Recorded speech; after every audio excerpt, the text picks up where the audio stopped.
आवाज़ से रहा हूँ मोहम्मद वकी और मोहम्मद काशिफ को अपनी पूरी टीम के साथ हाजिर हों। हमसे उलझोगे तो अंजाम क़यामत होगा, हमसे उलझोगे तो अंजाम क़यामत होगा। हमने रौदा है ज़माने के फ़िरौनों का गुरूर। मैं एडवोकेट ज़की ज़ीशान आज के इस मशहूर ज़माना प्रोग्राम आपकी अदालत में आप सबका तहे दिल से खैर मकदम करता हूँ।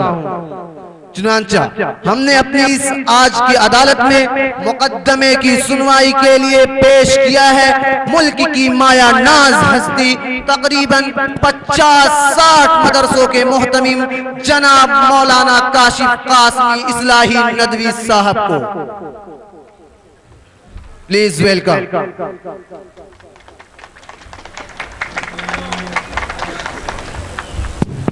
और जज के लिए हमने मुंतखब किया है फैसल मोहम्मद हारिस साहब को।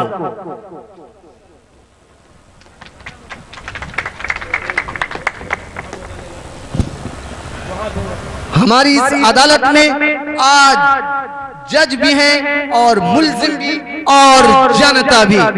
इन तमाम हजरात के सामने आज मदारिस पर लगाए जाने वाले सारे इल्जामात का दिफा मौलाना काशिफ कासमी साहब खुद करेंगे। जज की इजाजत चाहते हुए मैं कार्रवाई शुरू करना चाहता हूँ। कार्रवाई शुरू की जाए।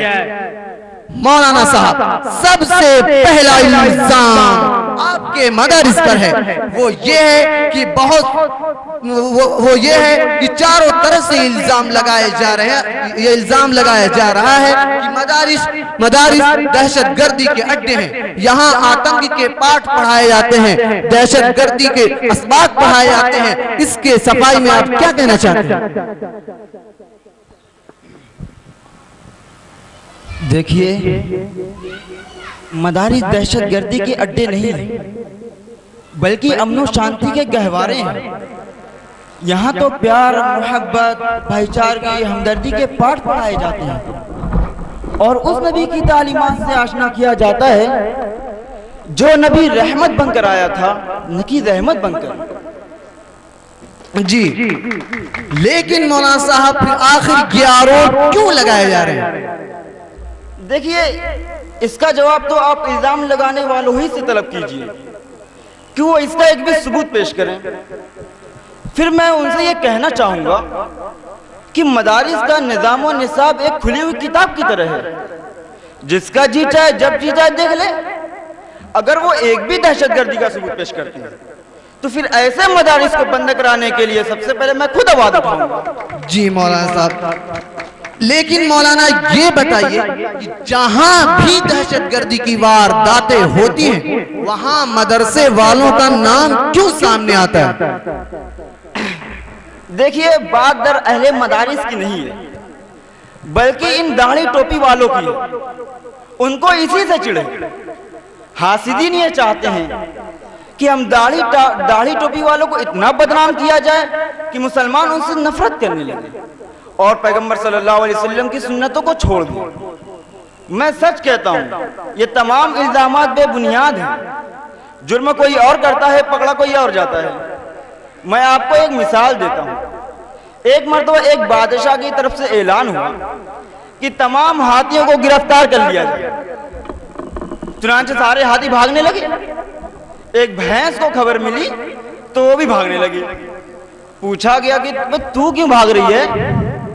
तो उसने कहा कि मालूम नहीं, ये हिंदुस्तान है, यहाँ जुर्म कोई और करता है, सजा किसी और को मिलती है।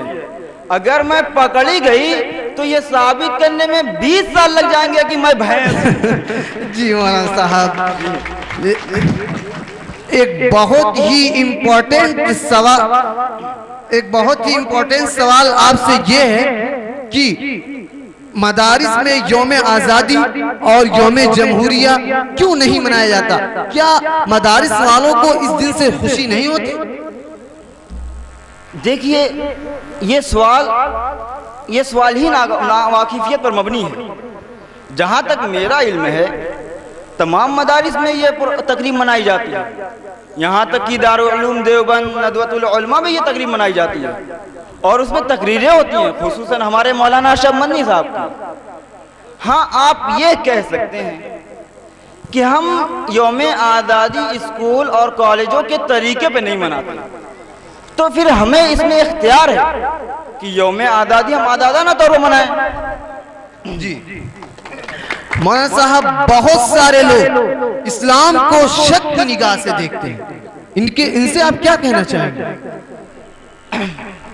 देखिए, मैं इनसे ये कहना चाहूँगा कि चंद एक लोगों की गलती से पूरे कौम को या पूरे दीन को गलत नहीं कहा जा सकता। चुनांच आप देखिए, बाबाए कौम महात्मा गांधी का कत्ल किसी मुसलमान ने नहीं किया जी। इंदिरा गांधी की छाती को छलनी किसी मुसलमान ने नहीं किया, राजीव गांधी के टुकड़े किसी मुसलमान ने नहीं उड़ाए, भगत सिंह को फांसी किसी मुसलमान ने नहीं दी, बल्कि हिंदुओं ने दी। तो क्या सारे हिंदू मजहब को दहशतगर्द कहा जाने लगे? मजहब की आड़ में बगावत हम नहीं करते, मजहब की आड़ में बगावत हम नहीं करते, वफा की आड़ में सियासत हम नहीं करते। जमी की कोख में भी जाते हैं तो हम गुस्ल करके, जमी की कोख में भी जाते हैं तो हम गुस्ल करके, वतन की मिट्टी को हम नापाक नहीं करते। जी जी जी मौलाना साहब, आपसे आखिरी सवाल ये है कि आप मुझे पहले ये बताएं कि आप पहले मुसलमान हैं या पहले हिंदुस्तानी? ये सवाल ही गलत है कि पहले कौन है, क्योंकि हमने इसी वतन की मिट्टी में जन्म लिया है। तो जिस तरीके से हमारे साथ वतन जुड़ा हुआ है, इसी तरीके से हमारे साथ इस्लाम भी जुड़ा हुआ है। हम जिस दिन से हम पैदा होते ही मुसलमान थे और पैदा होते ही हिंदुस्तानी भी थे। जी जी जी बहुत बहुत शुक्रिया मौलाना साहब आपका कि आप तशरीफ लाए हमारी इस अदालत में। योर ऑनर, फैसला आपके हाथ में है जज साहब।